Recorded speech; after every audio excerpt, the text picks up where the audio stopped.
Last week on the Al Nicoletti Show. Let's welcome her to the show, Michelle Welch. Michelle, so good to see you. A negative mindset and a positive mindset can't coexist in the same space. What we speak is what happens. So if I want something, I'm going to work for it. I'm going to get it.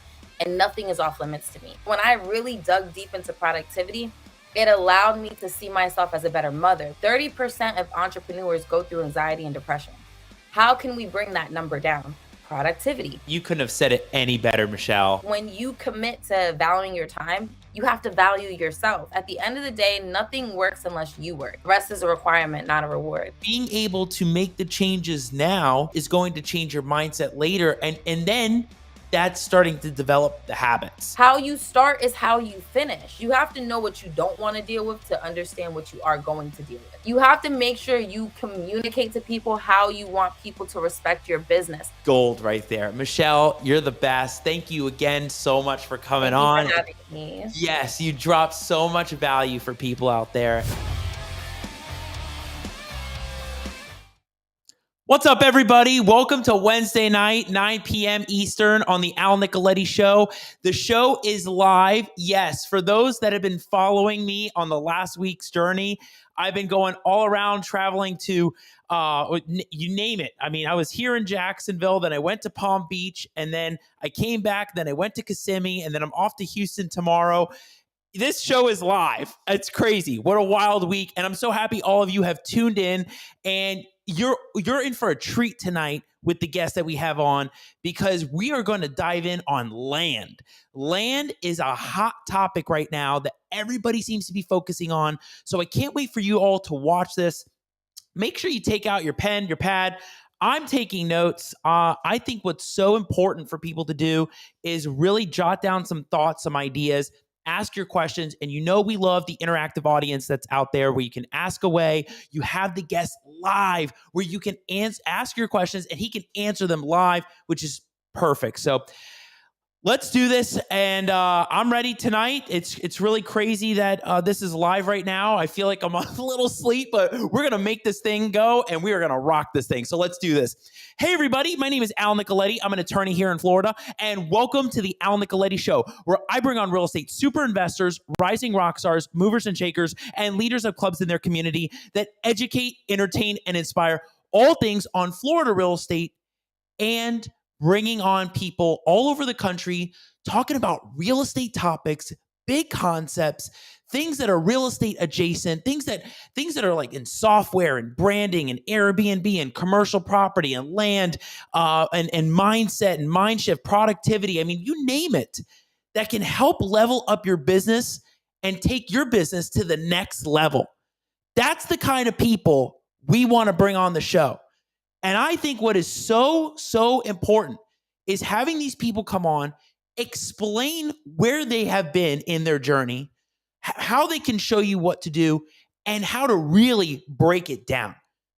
And tonight, you got the land shark, Brent Bowers, who is going to really dissect for you the whole land process.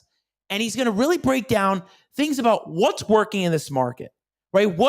This market is so weird, and we can go on a whole rant about that. This market's so weird. It's up in some areas, it's great in some areas, it's off. So we're going to talk about what's working and how you really can make connections with developers, especially if you're buying land or wholesaling out land. And we'll talk about the slowdown of hedge funds and what happened way back in this past year. But how to make yourself in a better market position with your deals and how you can do that. And also, we're going to be doing a demo live. So you want to stay tuned more to the end. Don't miss this. You don't know when it's going to happen, but Brent is going to do a great demo live. This is going to be really cool. And we're going to talk about things that beginners don't know, people that have been in the game for a while don't know, the advanced people don't know, and that only land sharks know. And he's a land shark, and he's got a great coaching program. And I can't say enough amazing things about Brent Bowers. I met Brent in Family Mastermind. I remember it was after one of the days in Family Mastermind. And I really wanted to meet Brent. I finally got connected with Brent. And ever since we did some videos together on YouTube, we went on his podcast, now he's on my podcast, and we constantly collaborate. And I really love this guy and what he brings to the table with his energy, enthusiasm, passion for land, and he wants to help people. And when you hear how he really helps a lot of his students, especially in a real niche with first responders, military, vets, it is fascinating. So I want you all to really stay tuned for this, watch this, and without further ado, let's welcome him to the Al Nicoletti Show. Brent the man, what's happening? What's going on? I still remember where I first met you, Tampa, Florida. It was great meeting you. You had the same energy you have right now. So this is not just because this is the Al Nicoletti Show. This is just Al Nicoletti all the time in real life. So great to be on. Yeah, thanks, man. You know it. That's my style, right? Doesn't change. Brent, it's great to see you. I love that you're doing this. I love that you're on. We got to talk about the journey into land and how you got into land, because so many people are trying to think about what should they get into right now in this market. Yep. Should we focus in something else? Should we get into something else? But how did we get here? So tell everybody your journey. Let's hear how you got into real estate. Yeah, you said it. Focus is the key, and it's really hard for visionaries and entrepreneurs to focus because we see opportunity in everything. And you just have to know that, because it took me many, many years to really kind of focus. The journey was pretty rough. It was rocky. It was a lot of work. There was many nights, sleepless nights, when I'm like, is this going to work? Am I just, peeing in the wind, basically, wind going towards me? And, it started in 2007. I got my real estate license. I bought that first rental property, and then 2008 happened for me. I had given up my lawn service. I started in Okeechobee, Florida, moved to West Palm Beach, Florida, and I was going to hit the road as a real estate investor, real estate agent. And ultimately, my life turned to driving tenants around to look at houses in like Delray Beach and Boca Raton, and I'd have to get there ahead of time and open the windows and bring the Lysol and get the fleas out of there and turn the air conditioners on. And I might have made like $300 in a week, and it got so bad I had to basically tell my landlord, I'm not gonna be able to afford rent this month. And we moved in with my in-laws into a house that was not mine. Went from a business owner to a real estate license, to getting my first rental property a month into being licensed real estate agent, to moving in with my in-laws and couldn't afford rent. So it was humble pie what I was eating. And I threw in the towel in 2008. I quit. You brought a quitter on the show, Al. And I figured the Not you, only the only thing that could be easier was just to join the military. And I did. I joined the military in 2009, did 2 combat deployments back to back. My goal was to get into school and have the Army pay for it, and I did. And my second deployment to Afghanistan, my wife was like, I'm done. I'm out of here. Moved in with another man. I'm getting humbled even more at this point. The Army pulls me out of Afghanistan in 2013 and sends me to college now to be an Army officer. So, things were picking up in my career, but my personal life was just a mess. And I got back into real estate. I was house hacking next to the college and met the woman of my dreams. We ended up getting married, 2015, got pregnant. Army moves me across the country again, my 9th move in like almost 6 years. And I started seeing history repeating itself, possibly. In my mind, I was leaving for the 3rd combat deployment in 2016 timeframe. And my mind was thinking, oh my God, this is going to happen to me again. And I had a massive why. And that was to get the heck out of the military, because I could not keep, being away, always training, always deployed, always gone, because that's no way. And I wanted to have a family. I wanted to have a wife, that stuck by my side, and not, miss my kids at this point. So 2016, I was halfway, like haphazardly, I should say, wholesaling houses, and I had flipped a couple houses. I had some rental properties, and boy, rental properties, I mean, that was like my forced savings account. There's something that happens every 6 months in rental properties I see. Something always breaks. It's like an apple that hits the ground, and either something's going to eat it or it's going to rot. And who told me that was one of our friends, Tom Kroll. And I just took that from him because that's exactly what was happening with all of my doors. Everything was always rotting and breaking. And I heard a story from a podcast just like this, where a guy was flipping land overnight and doubling his money. And I was like, that is what I'm going to do. I'm going to go ahead and mail the tax delinquent list, a list of people that are behind on their taxes, not paying their taxes. These are people screaming from the rooftops saying, I don't want this property. And I got very specific. I niched down. I got down to the niche, and I mailed them a very specific postcard that said, my name's Brent. I'd like to buy your property at 123 Main Street. If you're interested in an all cash fair price offer, call me or text me.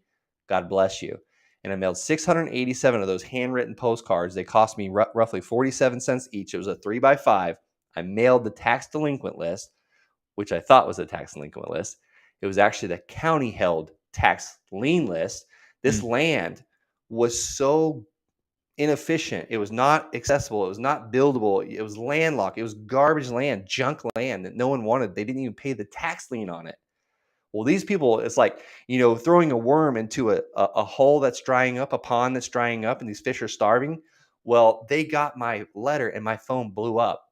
I did 2 properties back to back, 2 vacant parcels of land back to back. First one I bought for $285, sold it for $5,000. Second one I bought for $500, sold it for $5,000. Needless to say, it was like crack cocaine, basically. I've never done cocaine, but I hear it's pretty addictive. And I was addicted. I was in. I was like, there's no way it's going to be this easy. And I just kept going and going and going. And here we are now. Haven't looked back. So was that the lands available list? That's the one that nobody buys at the auction, and that it sits on the county list and nobody wants those, right? Exactly. That's the stuff no one's buying, even paying the back taxes on it. And I didn't know what I was doing. I was just failing forward. Now, eventually I ran through all those deals, and then I finally mailed the tax delinquent list. And then I ran through several of those deals. And then I started mailing the people that were out of state and owned it for multiple years. So yes, it just kept going and going. And before I knew it, I mailed the whole county. And I'm like, okay, it's been like months. Let's do it again. Fascinating. You know what's really interesting about what you're talking about, how you got into it and you did your trial and error run, right? Is mailers. It seems to be that the land people love direct mail. And you talk to people that go after single family homes and they do skip trace, and then they try cold calling and they finally get a number, and then somehow you get in touch with one of the people that own the property and you sell. But with direct mail and land, it's like there's no house, there's no mailbox. And then you're trying to find these people out of state. So you're trying to find that list for people that are out of state in that mail list. And I just think it's fascinating that I keep hearing this, and it's like the 4th time I've heard it this past week about direct mail. What's so grabbing about direct mail in land investing? That's a really good question, because I own a lot of land, vacant raw land. And there's one thing that I have my assistant checking, and that's the mail at least once a week. We were checking it 3 times a week, just too much. Entrepreneurs, check your mail only once a week, because I'm only paying bills twice a month per the Profit First system, the 10th and the 25th. So we're checking every week because we get almost 159 tax bills from the county. And the county mails a tax bill. And I mean, I wish they'd send an email to save some paper, but I don't know. I mean, I guess because they're looking out for that tax bill, and some of them aren't even paying it, but they will reply to letters. I was going to show an example today throughout the demo of a signed letter that this woman received in the mailbox and returned it back to me via email. So we're taking direct mail and then they're emailing it back to us or faxing it back. Sometimes they send a picture right to our cell phone. Interesting. I just think it's so different for land. I hear people doing cold call for single family and maybe even commercial property, and then I hear land works with direct mail. So I think that's a real golden nugget for people out there that want to go after land that seems to be working, right? And then you were talking about the tax the tax list, right? The tax delinquents or the lands available. That seems to work. And I know you're going to go through that in the demo, but Brent, let's talk about this. What's working right now in your business, in your land business, not the coaching side of things, but in the land business right now in this market where hedge funds stop buying or they slow down the buying, and it's been harder to get bigger assignment fees because the market has shifted. What's happening that's working for you right this second? I will say what's working for me right now is it's been a seller's market for a couple years on land, and we're in a shift right now. Gary Keller wrote a great book called The Shift, and I see that happening right now. It is currently shifting from a seller's market to a buyer's market. So, Florida being one of the most competitive land markets still in this country, sellers or landowners are starting to realize already. And usually, I think the consumer is about 6 months behind, and that's not saying the consumer's dumb. It's saying that they're not in the business and they're not looking at data.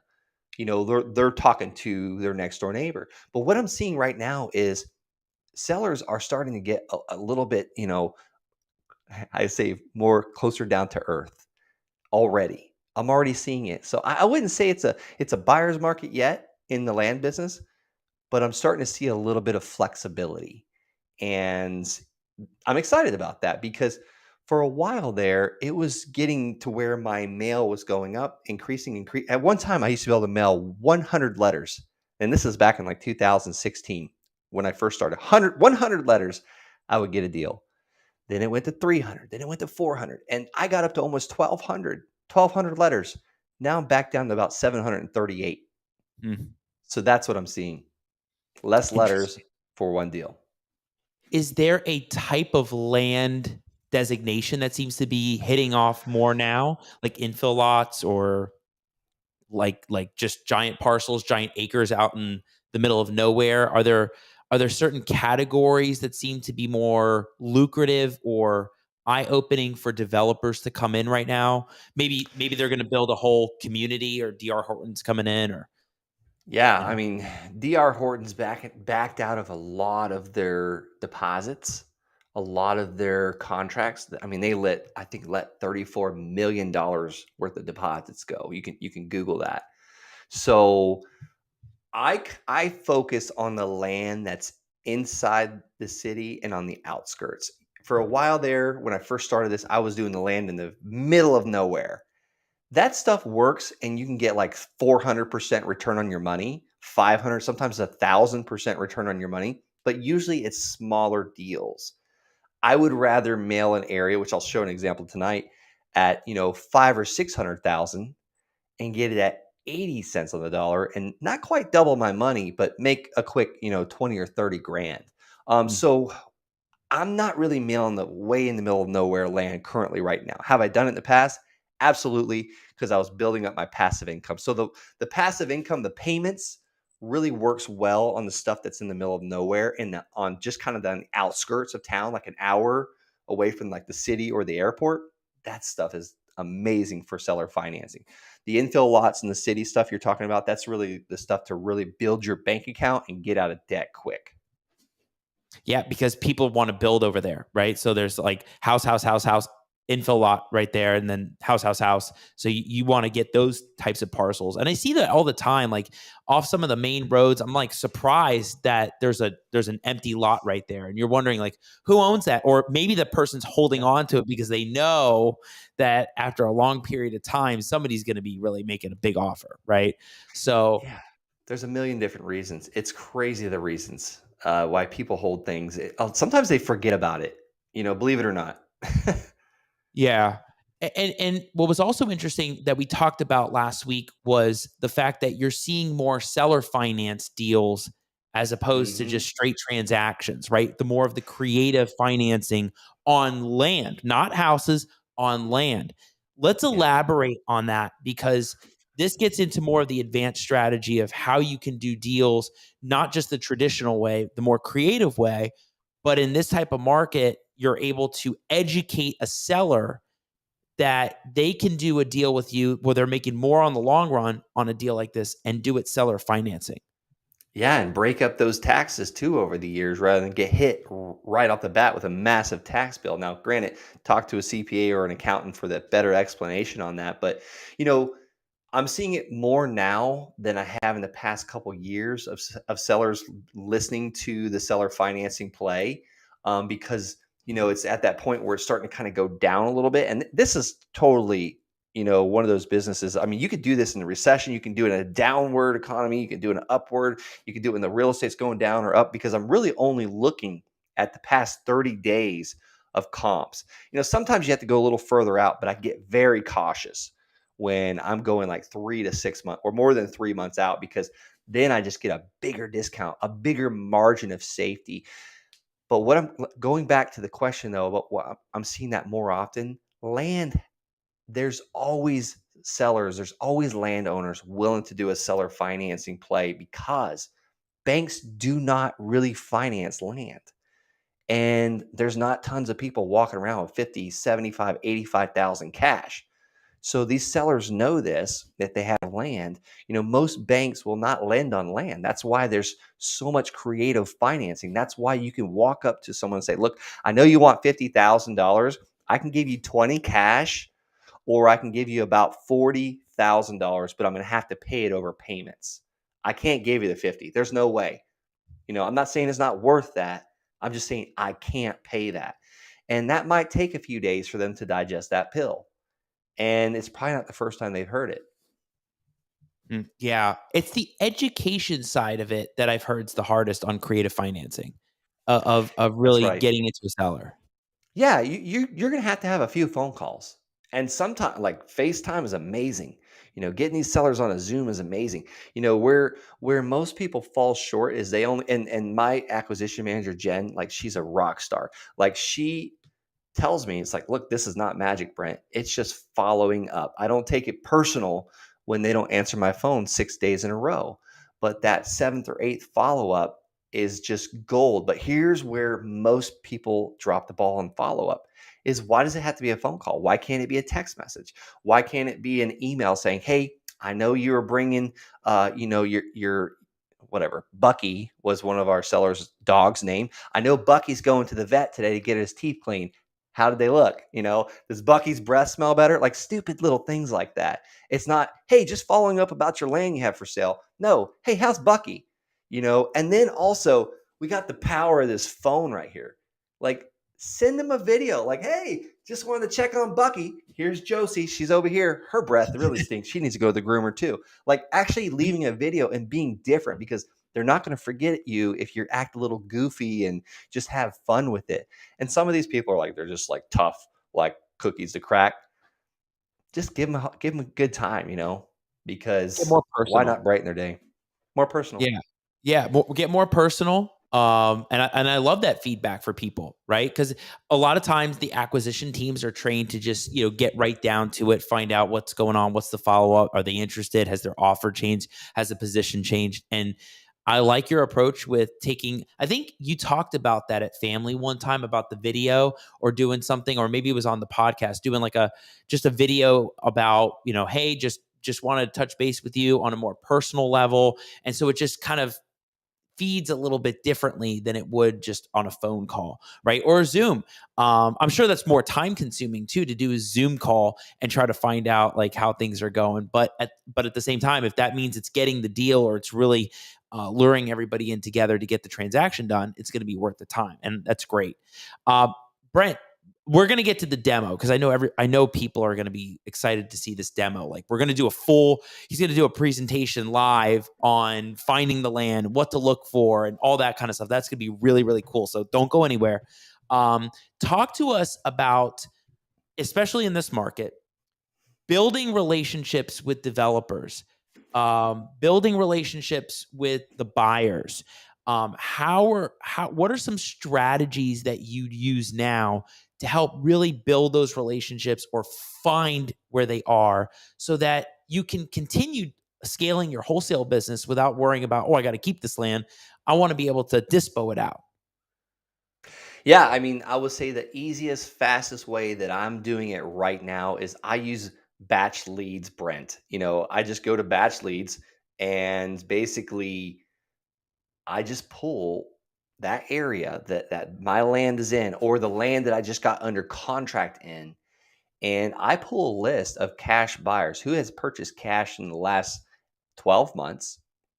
And also, who are the LLCs that have purchased cash? And what's amazing about Batch is they will pull, the phone numbers for LLCs and LLPs.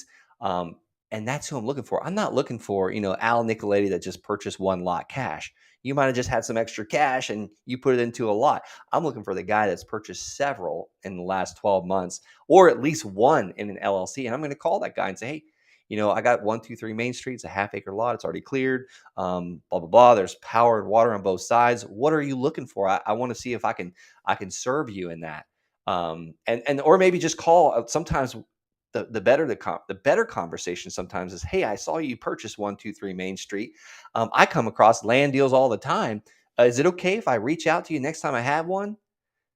Yeah, okay. Well, do you want me to text it to you? You want me to email it to you? You want me to send you a flyer? Like, what's the best for Mm. you? And build that relationship. And if they're buying enough, they're going to tell you exactly what they want, exactly where they need to be. I need a half acre on 3rd Street. I don't want 9th Street. That's well water. I don't want those. Okay, great. What are you paying for the 3rd Street? I already know. I can see what they're paying. Yeah, I'd pay anywhere from 50 to 75,000. All right. So 50 to 75,000, I confirm that. And then guess what? I can send land offer letters to everyone on 3rd Street for 45,000 and sell it to my buyer all day long for 50,000. Or for maybe better yet, send it for 35,000 and send it to your land buyer for 50,000. Make $15,000 per deal. That's really great advice, right? You're finding the frequency of the buyer in that type of market and that type of locale, and then you also know where you want to buy, so you're finding the buyers that are in that position as well. So you're just really fine tuning your pool of people that are just constantly going after that area, and then of course, like you said, you're locking the deals up so you can make your assignment fee, and it's great, and then the buyer's winning and you're winning as well. So that's really good.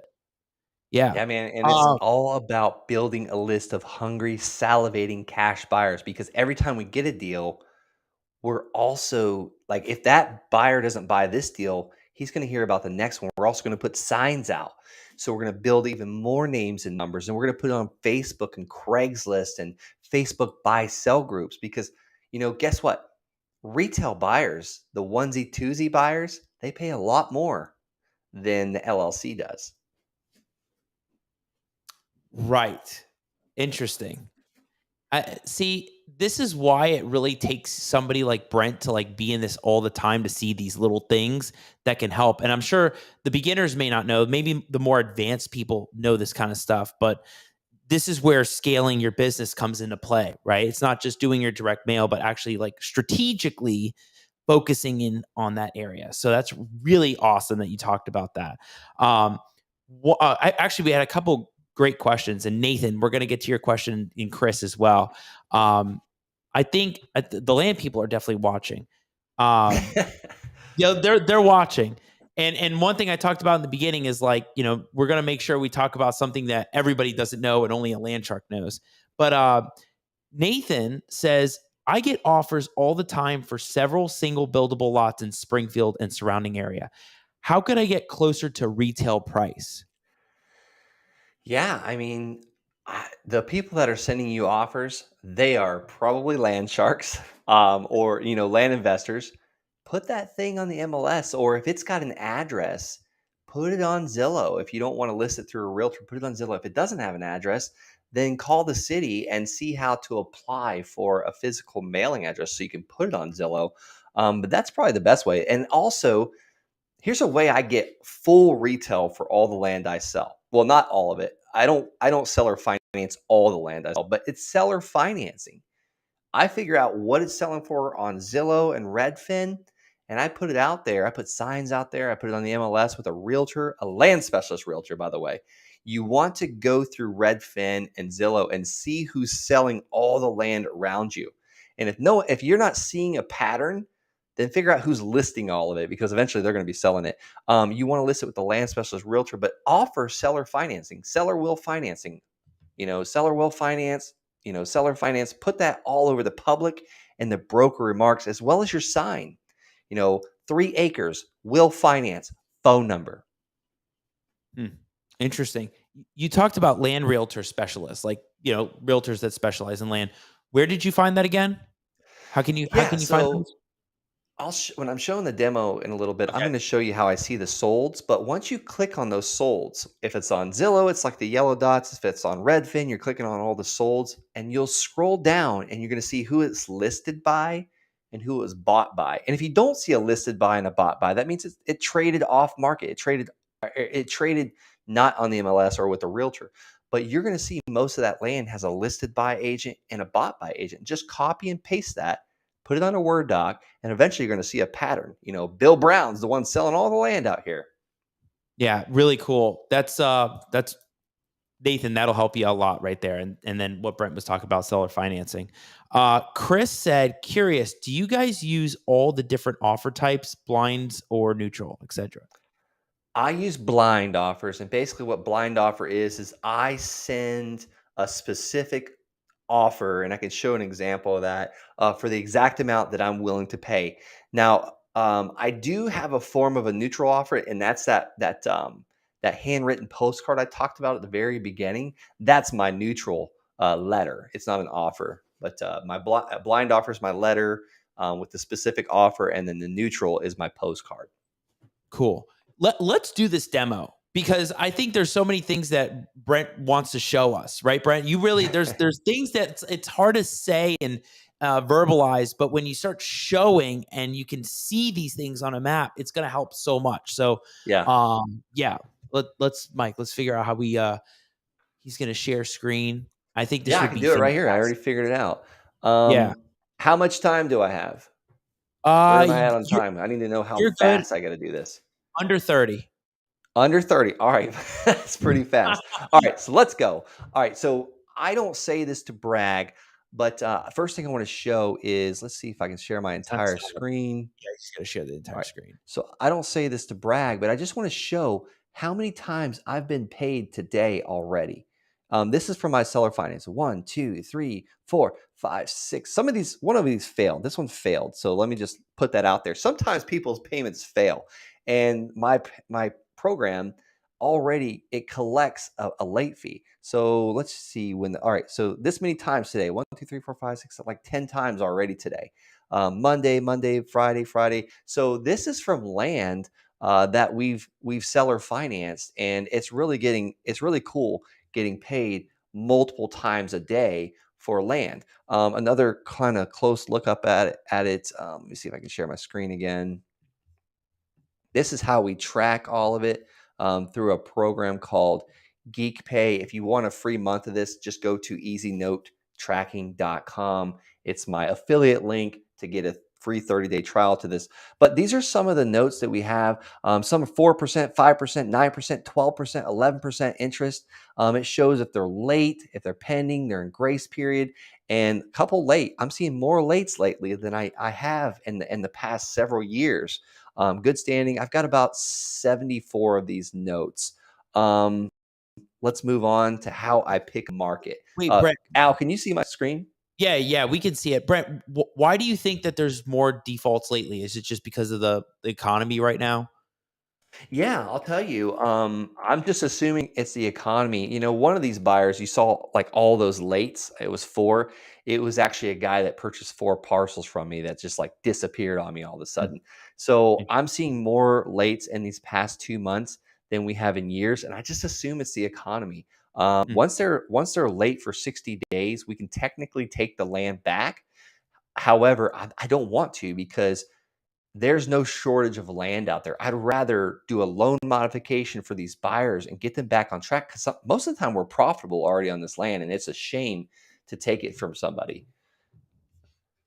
All right. So this is how I find a market that has land in demand. I'm not going to go to a land market that the land's not in demand. There's no one buying it. ultimately I want to see demand because I don't want to go in and get something under contract and not be able to sell it. So let me just give you an example. Can you see my screen here? Oh, yep, you're good. Everybody can see it. If you can see it, drop a comment. If you can't see it, let us know, and we'll make sure we can figure out how to do that. Yeah, cool. Well, I just picked Lehigh Acres. This is an area I have mailed this once or twice. I'm not really big in this area because I'm kind of going for the higher price. But you got to start somewhere. I mentioned that first parcel of land I bought was $285. I flipped it to a realtor for $5,000. The second parcel was $500. And then I sold that one for $5,000, but I sold it on seller financing. I got $500 down and $400 a month. And this guy, he was a mechanic, and he would bring me cash to my front doorstep once a month. But here is Redfin. You can use Zillow, whatever you prefer. I want to go to the sold. So I'm going to click on filter. I'm going to go to sold, and then I'm going to hit land. And then really, I just want to see what's going on in the last 7 days in this market. And this is Lehigh Acres, Florida. I'm going to go ahead and X that out. And if you remember, a hurricane like smashed this area several months ago. Well, here's what's really crazy. This is the last 7 days, and 35 parcels of land have sold. This is a pretty high demand area, and it's really easy to comp because that one sold for 12,500. This one sold for 13,500. This one sold for 14,000, 14,000. This 745,000, that's probably a house. I have no clue why they have that in there.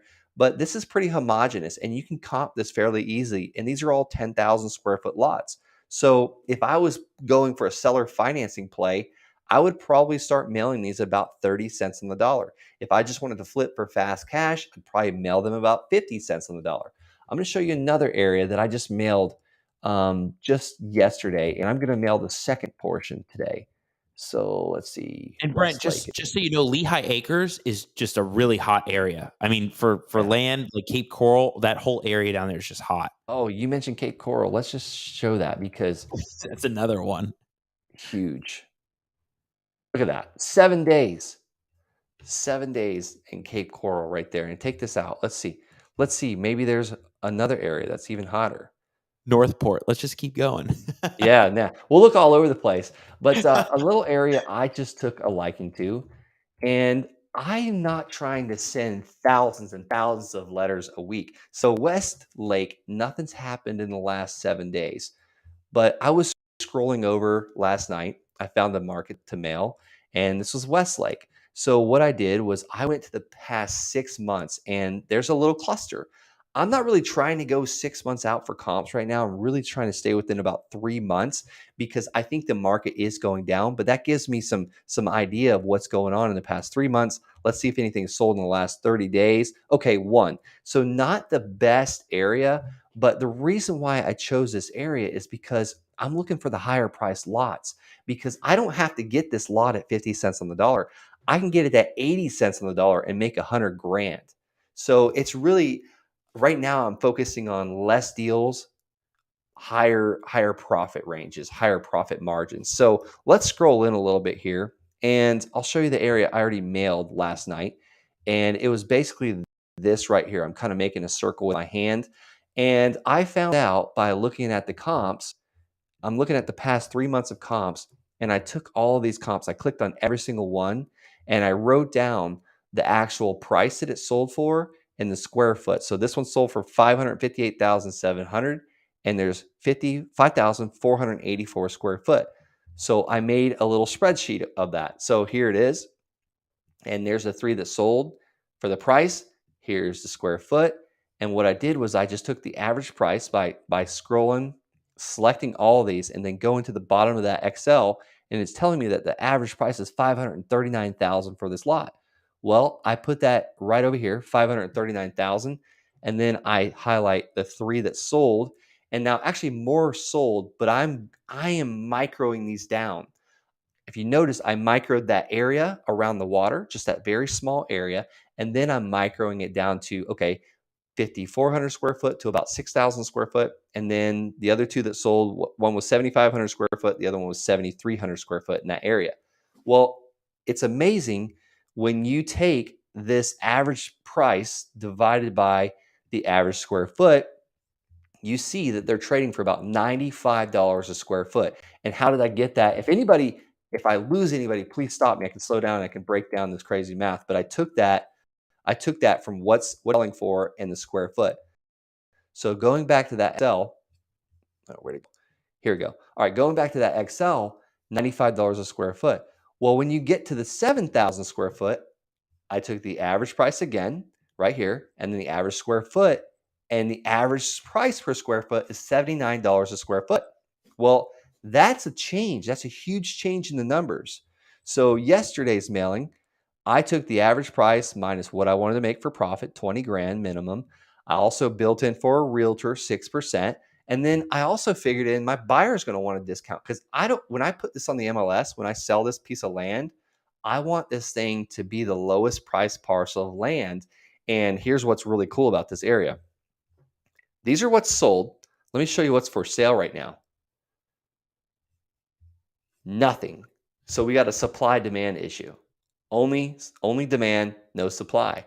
So I've got a very specific way that I can put one of these parcels of land on the MLS without even purchasing it. So going back to my Excel, I build in my buyer's discount. I put in closing costs. That might be a little low.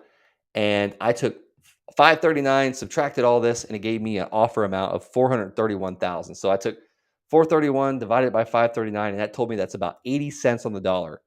So I went back up to $95 and multiplied it by 80 cents or 80%, and that gave me an offer price of $76 a square foot.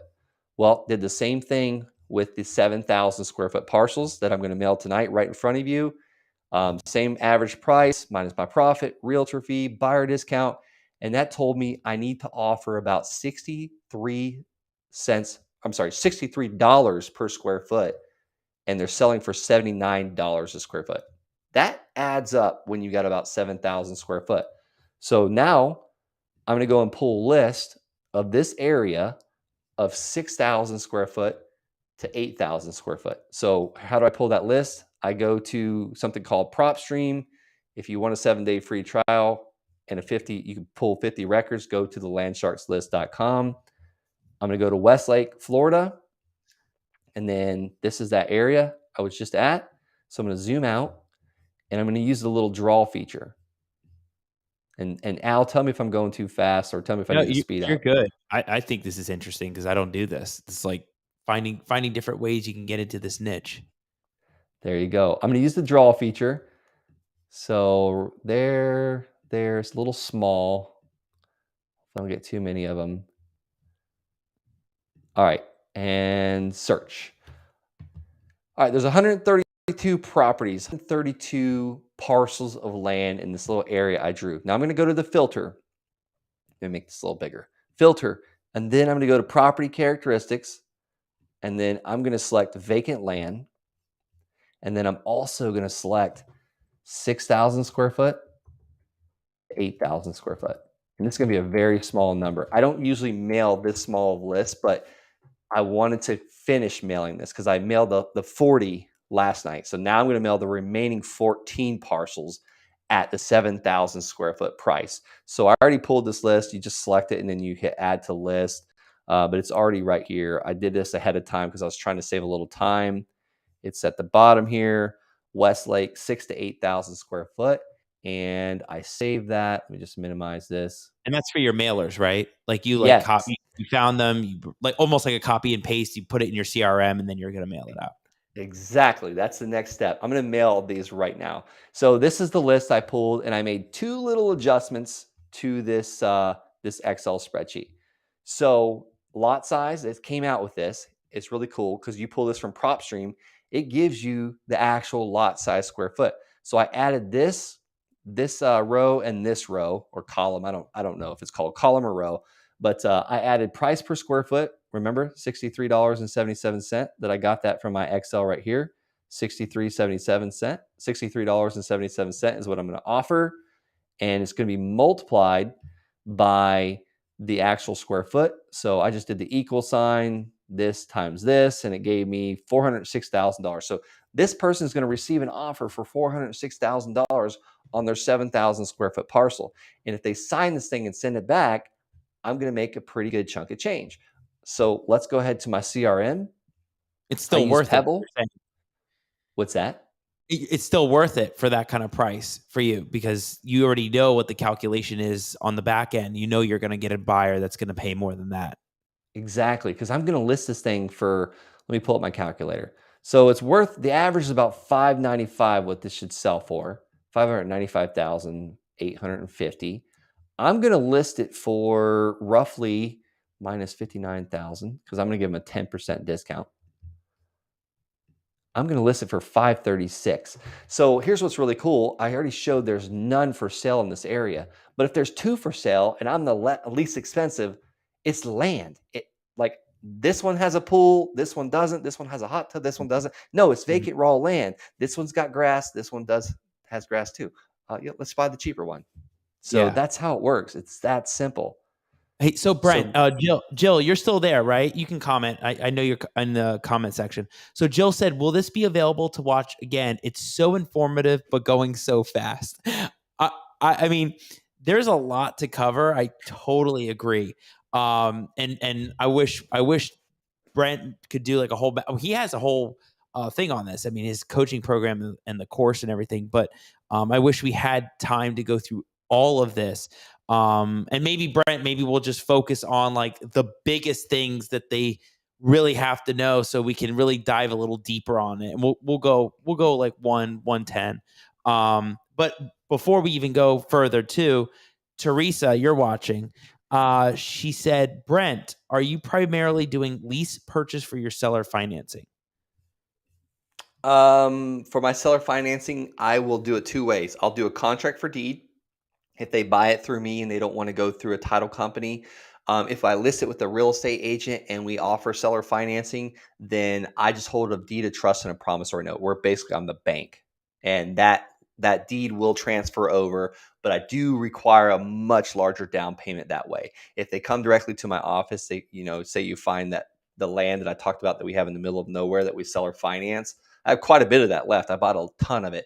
I do a contract for deed, and the deed does not transfer until they fully pay it off. You know what's fascinating about what you showed in my perspective? It's just finding the hot markets, right? You went to Lee County, you went to Cape Coral, hot, but then you went to that random county and there's nothing there. And I think a lot of people would shy away from going to that random county because if nothing's being listed, buyers aren't buying there. Even if you lock up a contract, are you going to be able to dispo it out, right? As opposed to going to the hot markets. So I think by doing that, I do a mixture of both.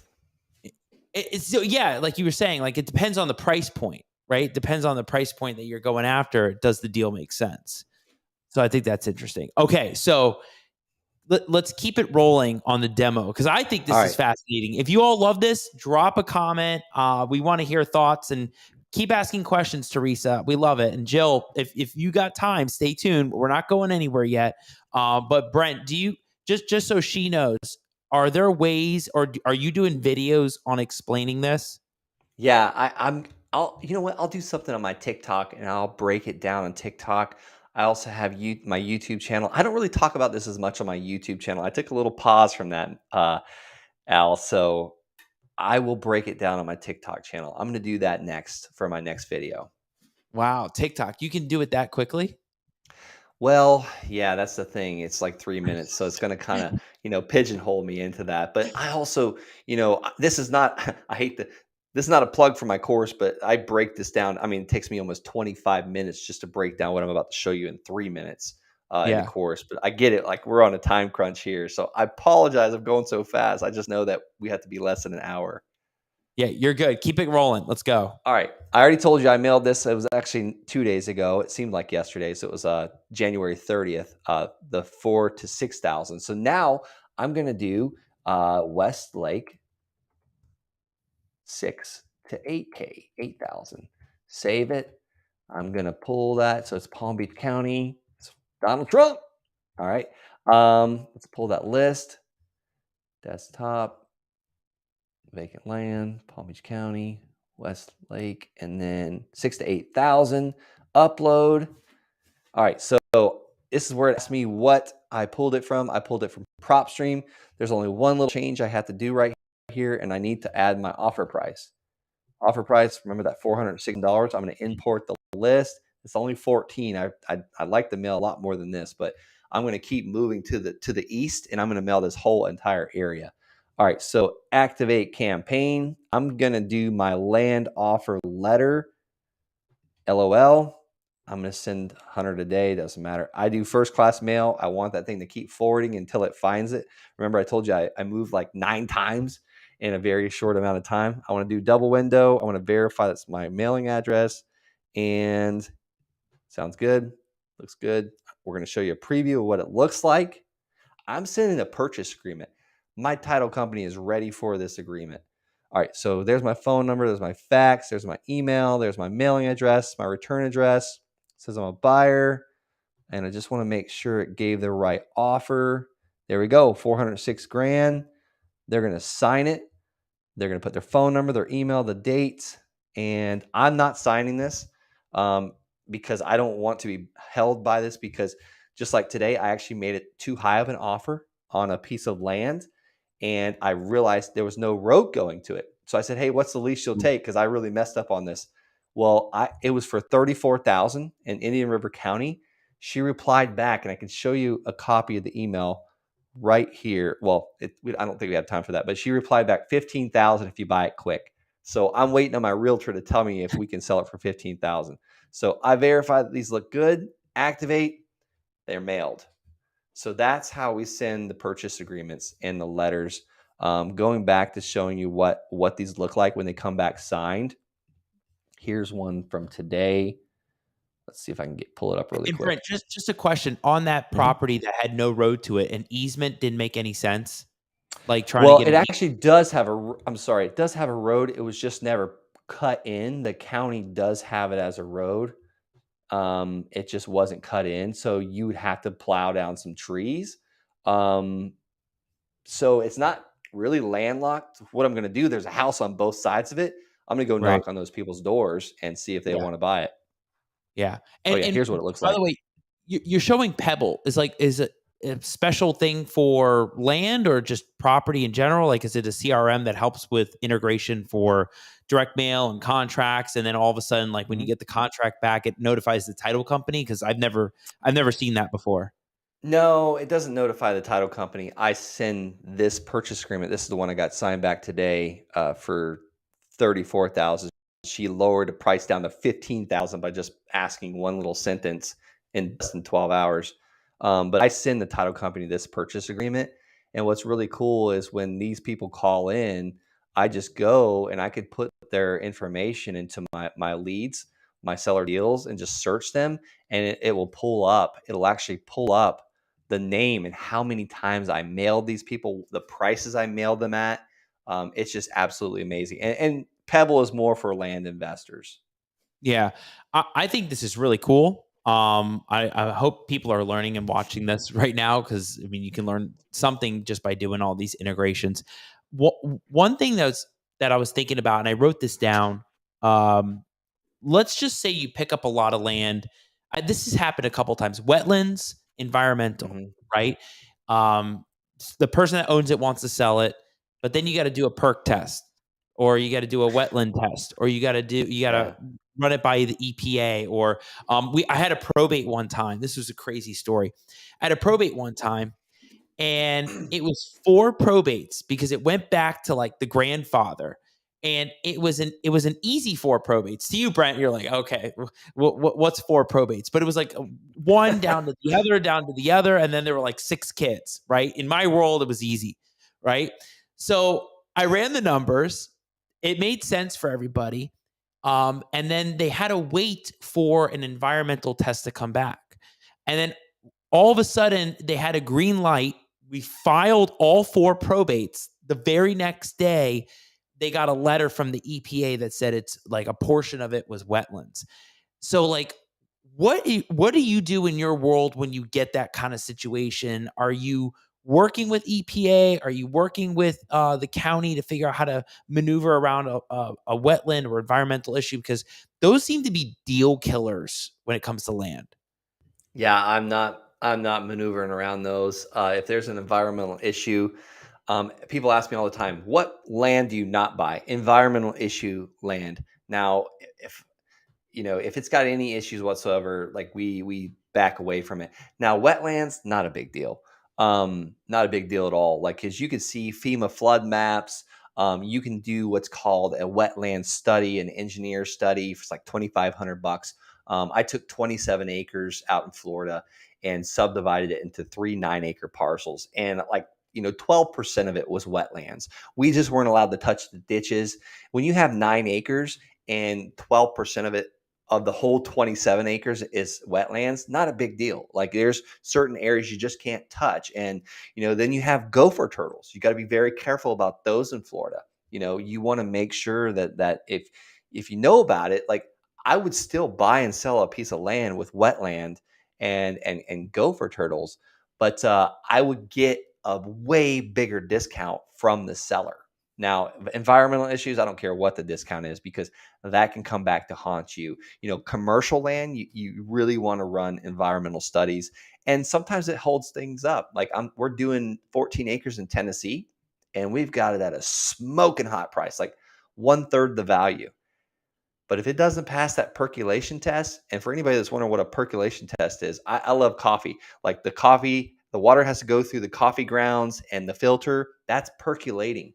And if you can't percolate it, if it's like all rock, the water just doesn't percolate. It doesn't drain. So you can't have a septic system.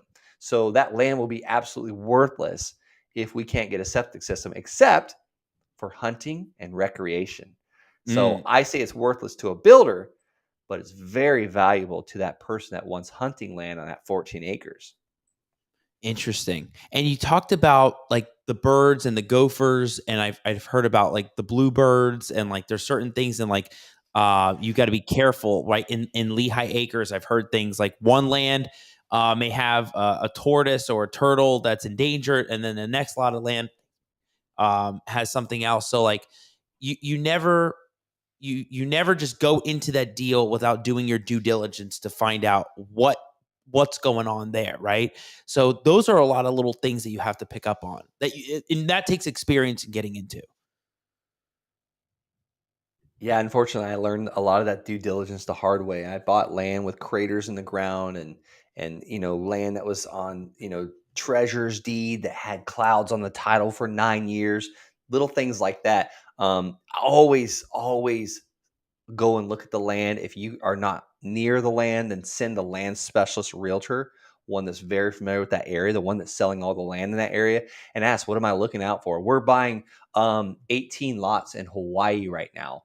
Well, I'm like, okay, do you guys have gopher turtles? Do you have some type of special parrot or blah, blah, blah? She's like, no, it's like, she did talk about this little, this bird, but she's like, I've never seen that stop anybody from building. One thing they had was lava out there. So I'm talking to the realtor that sells most of the land on the big island of Hawaii right now, because I'm not there. So we're also getting it at 20 cents on the dollar. So that builds in a huge margin of safety. However, there's always going to be get it under contract and figure out the rest. You can always extend your contract.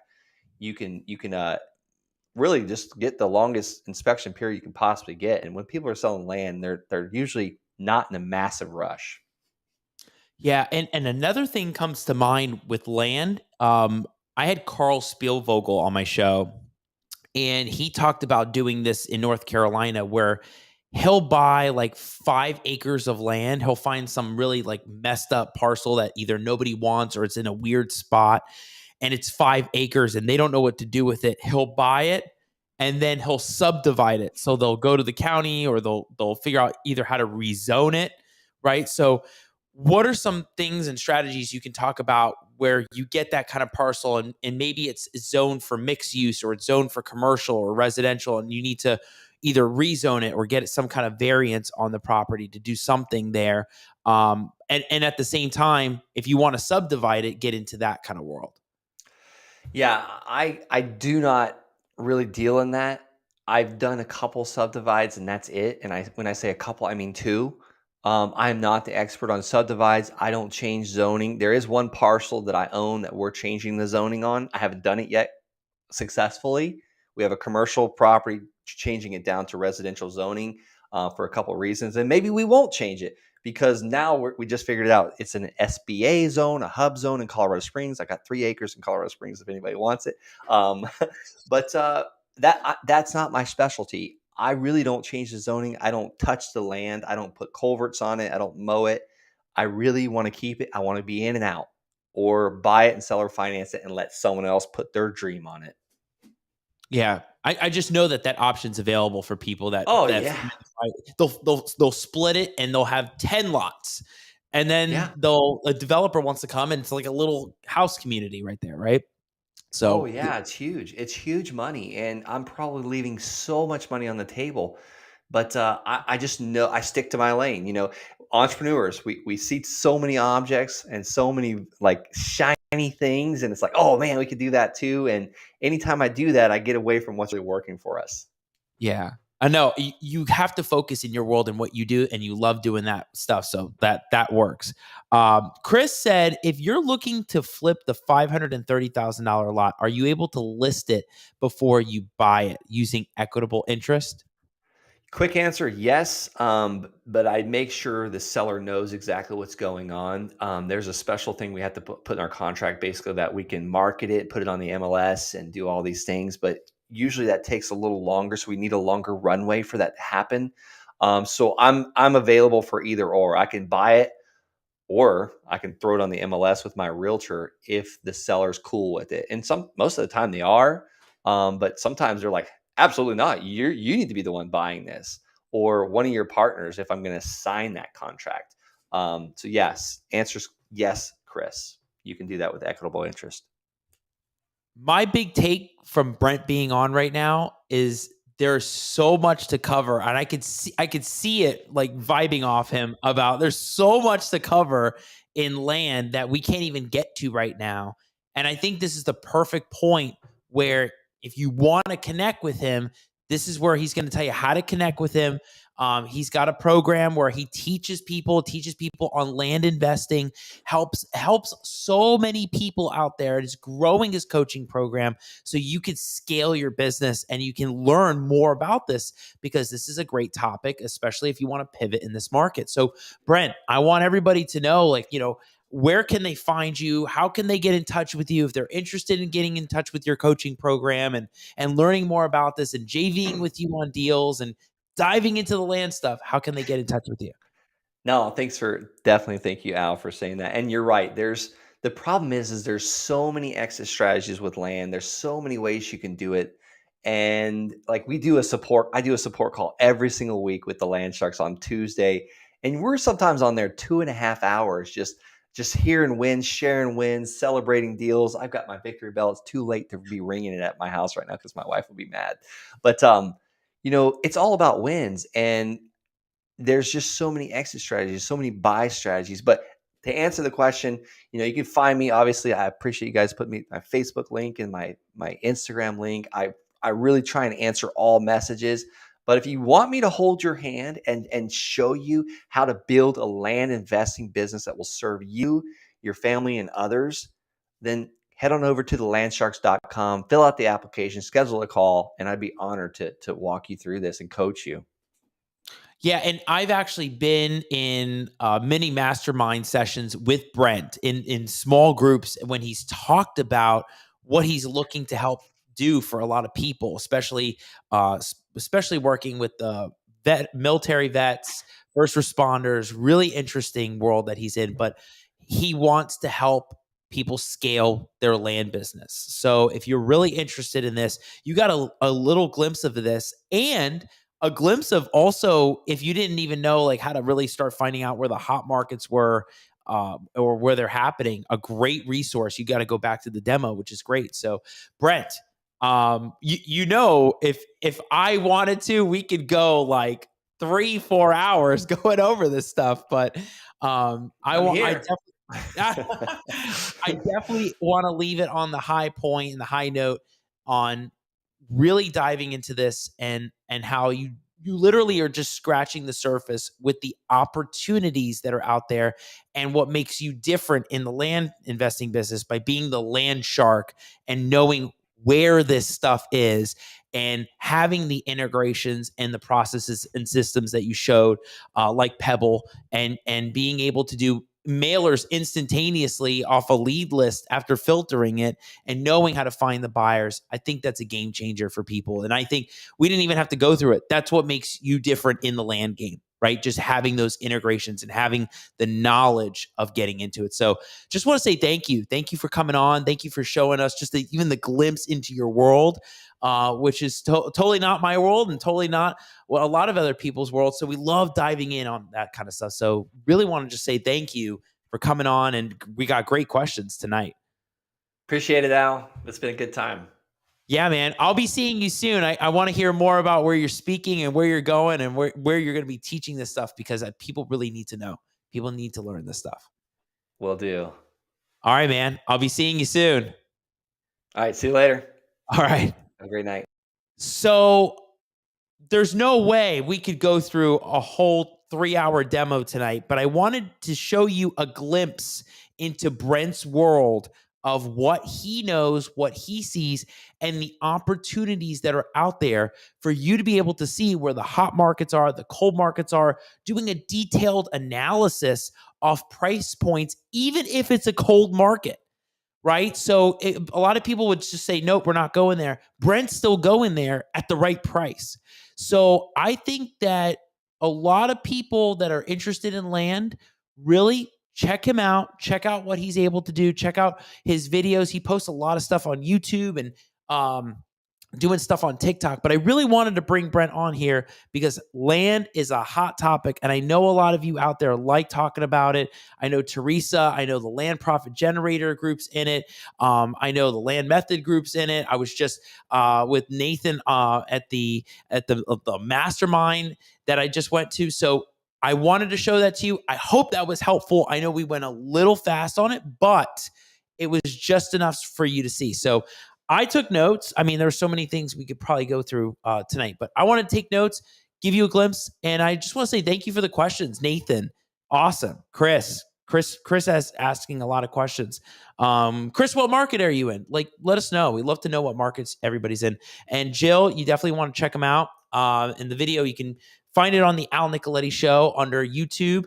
And then if you're listening right now, and you're on Spotify or iTunes and you didn't get to see the demo, you want to check that out. It'll be on YouTube. So for everybody that wants to find more content like tonight's episode, make sure you check out the Al Nicoletti YouTube channel, the Facebook page under Al Nicoletti, the Instagram at Attorney Nicoletti, and the Al Nicoletti Show, which is on iTunes, Spotify, and Google Play. You don't want to miss it because we're having amazing guests that keep coming on. And I can't wait for next week's guest, which is Tanya Oliver. I'm going to be seeing her on stage in Houston. So I'm going to get a glimpse before everybody sees about what she's going to cover. And it's mind-blowing when she talks about execution, and it's a different world of mindset for real estate entrepreneurs. So I can't wait for you to all stay tuned. It'll be next Wednesday, 9 p.m. Eastern. Yes, live. We'll be live. Can't believe it's going to be a wild week. So I will see you all next week on the Al Nicoletti Show. Have a great night, everybody. Take care.